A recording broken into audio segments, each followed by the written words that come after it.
Hello बच्चों, let's read the question. The question says CH4 is adsorbed on 1 gram charcoal at 0 degree centigrade following the Freundlich adsorption isotherm. 10 ml CH4 is adsorbed at 100 mm Hg, whereas 15 ml is adsorbed at 200 mm of Hg. The volume of CH4 adsorbed at 300 mm of Hg is dash 10 to the power x ml.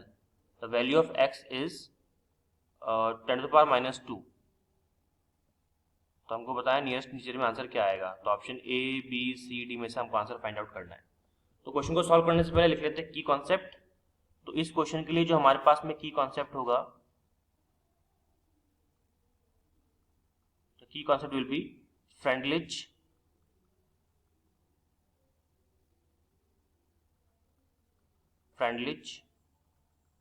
Adsorption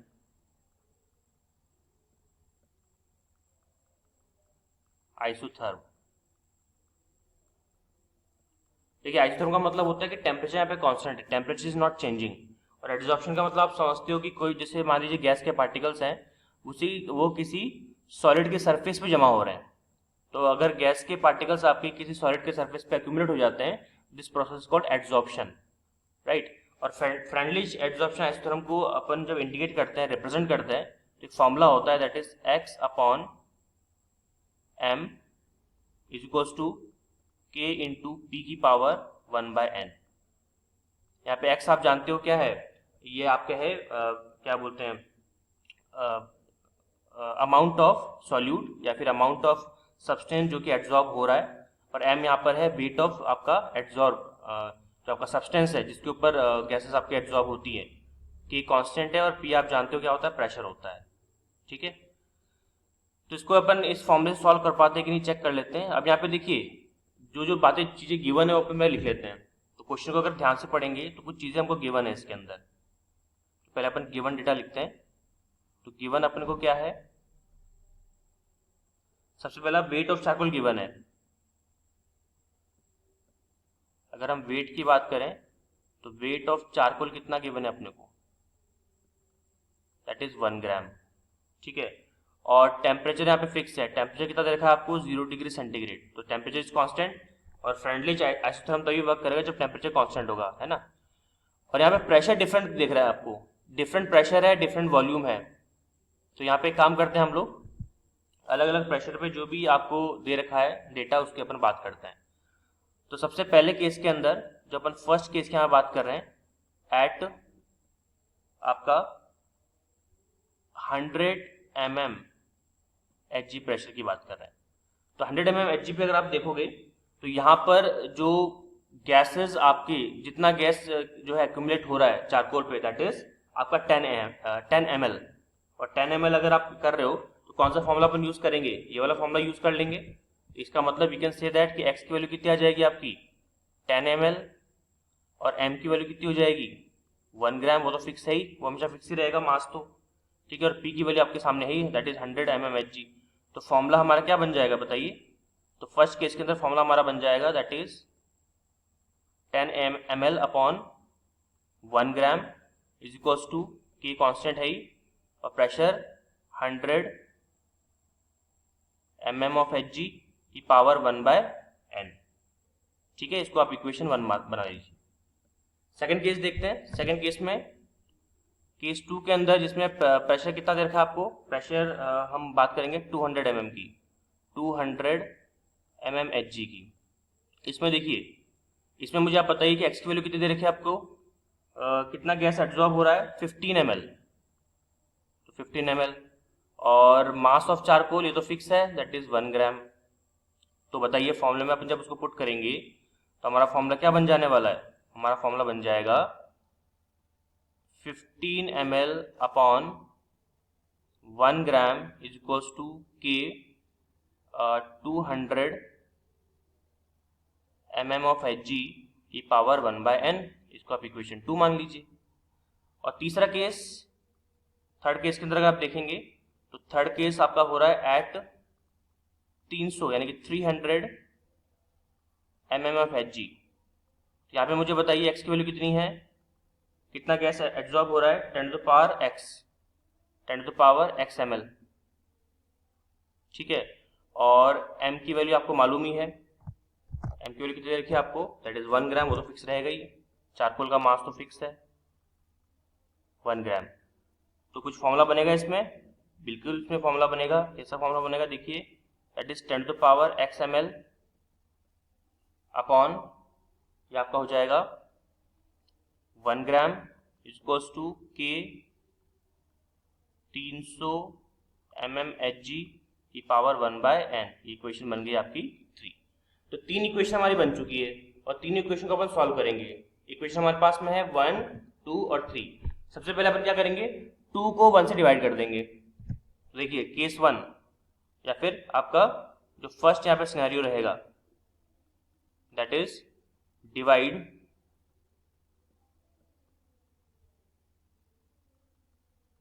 equation 2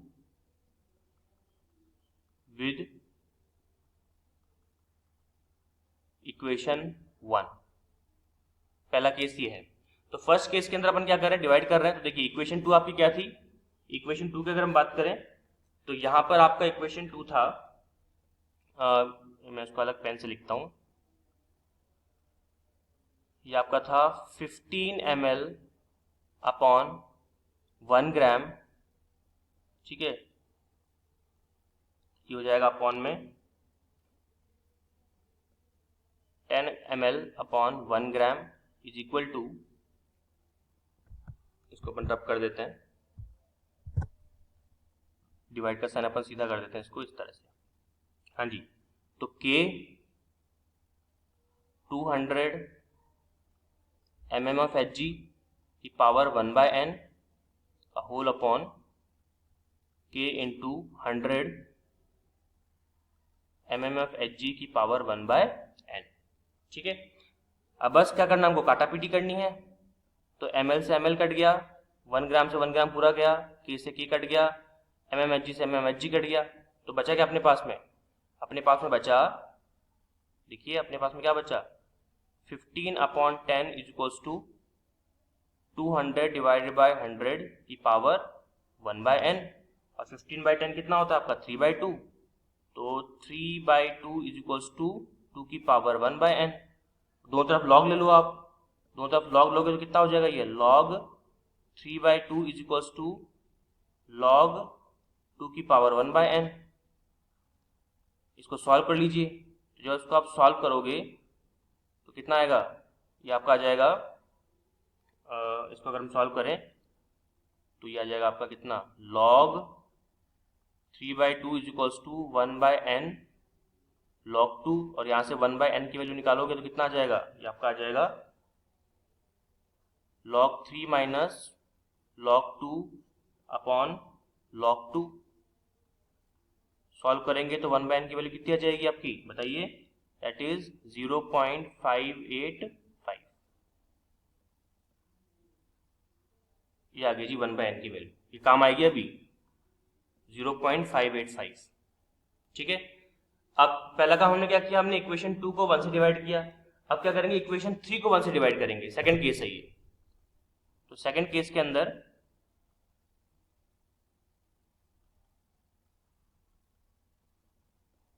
divide equation 3 with 1। चलिए divide करते हैं। Equation 3 को अगर आप divide करते हो तो क्या मिलता है जी आपको क्या मिलेगा, देखिए। तो इक्वेशन 3 हमारे पास थी 10 to the power x ml upon 1 gram upon equation 1 क्या था, 10 ml upon 1 gram is equals to, ये आ जाएगा आपके पास में K into 300 mm of Hg की power 1/n upon K 100 mm of Hg की पावर 1/n। तो वही सेम कहानी क्या, आपकी ml से ml कट गया, 1 ग्राम से 1 ग्राम कट गया, K से K कट गया, mmHg से mmHg कट गया। तो बचा क्या, 10 to the power x upon 10 is equal to 300 divided by 100 की पावर 1/n। ठीक है, इसको अब अगर आप सॉल्व करोगे तो ये आपका हो जाएगा 10 की power x minus 1 is equals to 3 की पावर 1 बाय n। और जब आप log लोगे, दोनों तरफ log लेने के बाद में क्या आएगा आपके पास में, देखिए ये आपका आ जाएगा log 10 x की power x minus 1 is equals to, ये आपका आ जाएगा log 3 की पावर 1 बाय n।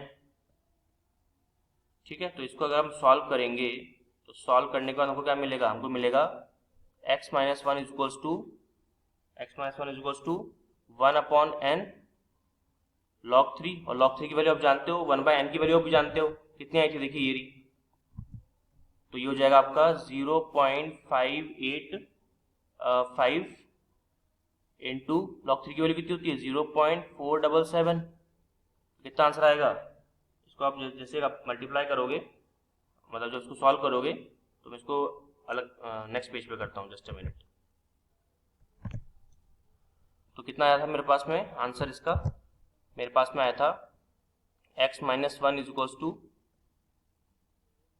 0.585 इंटू 0.477, ये रखी थी हमने वैल्यू। तो यहाँ से x की वैल्यू कितनी आ जाएगी, पूरा सॉल्व करोगे तो 1 पॉइंट आपका आएगा 279, 1.279 सॉल्व करने पर 279। और हमको लिखनी है किसके अंदर, 10 टू द पावर माइनस 2 के टर्म्स में।